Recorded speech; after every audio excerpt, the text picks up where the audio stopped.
Some yoga teachers hear the word Nidra and immediately think, that's not for me. They picture someone with a velvet voice and a presence that fills the room like incense. Teaching Yoga Nidra is not a gift. It's just a skill. And today I'm going to prove it to you. I'm Sage Rountree. I help yoga teachers build confidence and develop sustainable teaching careers. And I created a course called Teaching Yoga Nidra that gives teachers a practical, repeatable method for guiding deep rest. I've watched hundreds of yoga teachers learn to guide Nidra. Teachers with loud voices, quiet voices, fast-talking brains, and shaky hands. Every single one of them got better by doing the same thing, following a recipe and practicing. Today, I'm going to break down why we believe teaching Nidra requires some special quality and why that belief is wrong. By the end of this video, you'll see Nidra teaching the way I see it, as a learnable, practicable skill that gets better every time you do it. And if you want to practice right away, I made a free 5-minute Yoga Nidra script you can grab in the description. It's designed so you could read it out loud tonight and start building the skill immediately. Let's talk about why so many yoga teachers believe they can't teach Yoga Nidra. Most of us experienced Yoga Nidra for the first time as students. Someone guided us through a practice and it was powerful. Maybe we cried. Maybe we fell into the deepest rest we'd had in months. Maybe we woke up and thought, how did they do that? And because the experience felt almost magical, we assumed the teacher must be magical too. We confused the power of the practice with the personality of the practitioner. Here's the truth. Yoga Nidra is inherently powerful. The structure of the practice, moving awareness through the layers of the body and mind, does most of the heavy lifting. A good Nidra script, delivered clearly and calmly, will land with your students even if your voice shakes, even if you read every word off a page, even if you're nervous the whole time. The practice works because of its design, not because of your charisma. So if teaching Nidra isn't a gift, what is it? Let me break it down into the actual skills involved. Skill 1, following a structure. Yoga Nidra has a recipe: body, breath, brain, belly, bliss. If you can follow 5 steps in order, you can guide a Yoga Nidra session. That's it.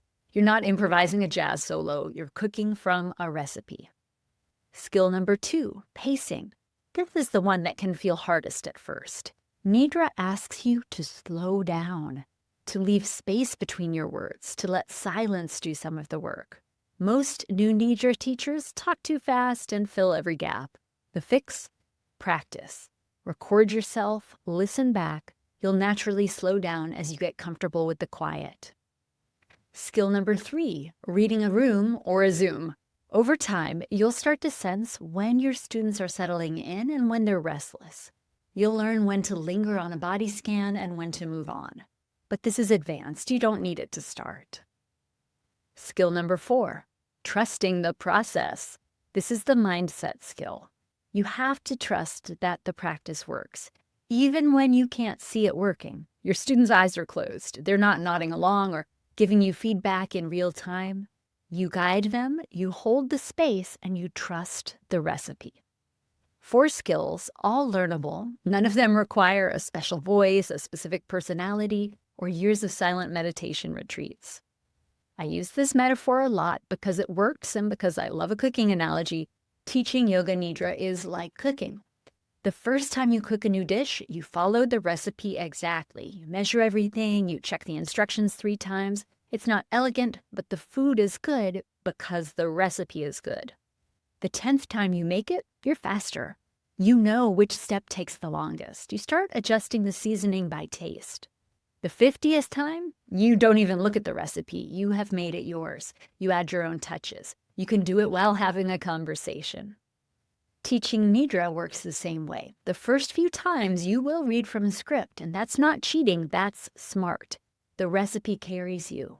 And over time, your confidence grows, your pacing improves, and your voice relaxes. Not because you found some hidden gift, but because you practiced a skill. Let me say something directly. Your first Yoga Nidra session will not be your best, and that's completely fine. Your voice might waver, you might lose your place, you might speak too fast or leave a pause that feels uncomfortably long. Your students will still benefit. The structure of the practice will still work. I have seen teachers guide their very first Nidra and have students come up afterward and say, "That was exactly what I needed." Not because the teacher was perfect, but because the practice met the student where they were. You don't need to be flawless. You need to be willing to start.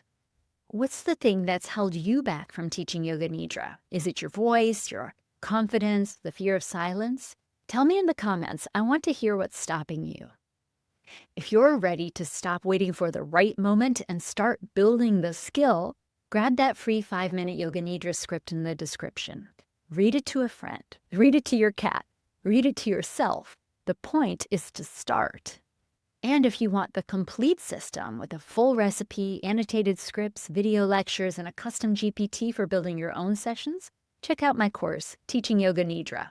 20 Yoga Alliance CEUs designed for real yoga teachers with full schedules. Link in the description. Teaching Nidra is not a gift. It's a recipe, it's a practice, and it's a decision to start. If you want to learn the recipe, watch my video on how to teach Yoga Nidra right here. See you in the next one.